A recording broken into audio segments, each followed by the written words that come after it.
અહીં આપણે એક દીકરી અને પિતાની વાત કરવાના છીએ, જેના નસીબમાં માં ન હોય તે એક પિતાની છાયામાં મોટી થઈ હોય. સ્ટોરીનું નામ છે માં વગરની દીકરી. મિતિ એના માતા પિતાની લાડકી દીકરી હતી.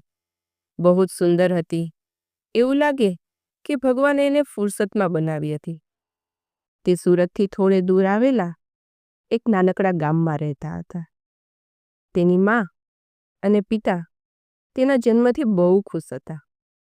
પોતાને નસીબદાર માનતા હતા કે તેને ઘરે લક્ષ્મી આવી છે. એટલે ભગવાનનો દિવસ રાત આભાર માનતા હતા. જોતજોતામાં નિધિ 1 વર્ષની થઈ ગઈ. તેનો ફર્સ્ટ બર્થડે સેલિબ્રેટ કરવાનો હતો. તેના માતા પિતાએ સેલિબ્રેશનમાં કંઈ જ કમી રાખી ન હતી. કેક કટિંગનો ટાઈમ હતો અને અચાનકથી નિધિની માતાને હાર્ટનો દુખાવો ઉપડ્યો અને બેભાન થઈને પડી ગયા.